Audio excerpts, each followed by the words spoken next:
আরে Alisha, essential product গুলো নাওনি? সবই তো নিয়েছি, আর কি নেব? আরে তোমাদেরও যদি এরকম ভুল হয়ে যায় তো ঝটপট জেনে নাও যে ব্রাইড করতে গেলে তোমাদের কোন কোন এসেনশিয়াল প্রোডাক্ট গুলো থাকা কিন্তু খুব ইম্পর্টেন্ট। তো ফার্স্টেই তোমাদের যেটা রাখতে হবে সেটা হচ্ছে ড্রাই টিস্যু, যাতে ব্রাইডের শাড়ি কোনোভাবে নষ্ট না হয়। তোমাদের রাখতে হবে কিন্তু এই ইয়ারবাডসটা। ব্রাইডের লেন্স পরার কারণে যদি চোখ থেকে একটুও জল আসে তাহলে এই ইয়ারবাডসটা কিন্তু তোমাদের হেল্প করবে এই চোখের জলগুলো ক্লিন করতে। তোমাদের নেসেসিটির জন্য রাখতে হবে এই দুটো জিনিস, যেটা না থাকলে কিন্তু তোমরা অনেক বড় ভুল করে ফেলবে। একটা হচ্ছে টিয়ার ড্রপ, লেন্স সেট হওয়ার জন্য ভীষণ ইম্পর্টেন্ট। একটা হচ্ছে নাম ক্রিম, যেটা জুয়েলারি সেট করার জন্য খুবই ইম্পর্টেন্ট। আরো দুটো এসেনশিয়াল প্রোডাক্ট, একটা হচ্ছে মাউথ ফ্রেশনার আর একটা হচ্ছে স্যানিটাইজার। অবশ্যই মেকআপ শুরুর আগে হাত স্যানিটাইজ করবে, হাত ধুয়ে দেন স্যানিটাইজ করবে। অ্যান্ড অবশ্যই নিজের মাউথ ফ্রেশনারটা ক্যারি করবে।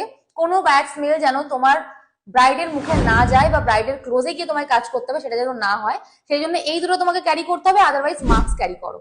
নেক্সট হচ্ছে এই দুটো প্রোডাক্ট, একটা হচ্ছে রেজার। ব্রাইডের যদি কোনোভাবে আনওয়ান্টেড হেয়ার থাকে সেটা ক্লিন করতে কিন্তু আমাদের হবে, তাই ভালো কোম্পানির রেজার ক্যারি করবে। দেন আইল্যাশ কার্লার, ব্রাইডের হেয়ার যদি আইল্যাশের অনেক বেশি নিচে থাকে তাহলে আইল্যাশ কার্লার দিয়ে ফার্স্টে কার্ল করে দেন মাস্কারা দেন ল্যাশ, কারণ ল্যাশ কিন্তু একটু আপ হয়, আর রিয়েল ল্যাশ যদি বেশি ডাউনে হয় তুমি কিন্তু ল্যাশ লাইন আর ফলস ল্যাশ লাইনকে ম্যাচ করাতে পারবে। হচ্ছে তোমাদের একটা লিকুইড সিঁদুর রাখতে হবে। ডাস্ট সিঁদুর ব্রাইডের কাছে থাকে, যদি ক্যারি করতে চাও করতে পারো, কিন্তু লিকুইড সিঁদুরটা অবশ্যই রাখতে হবে। ডাস্ট সিঁদুর দেওয়ার আগে লিকুইড সিঁদুর দিয়ে যদি কাজ করতে পারো, সিঁদুরের পিগমেন্টেশন এবং সিঁদুরের লুক অনেক বেশি ভাইব্রেন্ট আসে। মোস্ট এসেনশিয়াল প্রোডাক্ট হচ্ছে একটা ভালো কোম্পানির ফ্যান, যেটা ফুললি চার্জ থাকতে হবে, যেটা ছাড়া কিন্তু তোমরা একেবারেই চলতে পারবে না। তো আজকে কিন্তু ব্রাইড করার এই কয়েকটা এসেনশিয়াল প্রোডাক্ট বলে দিলাম।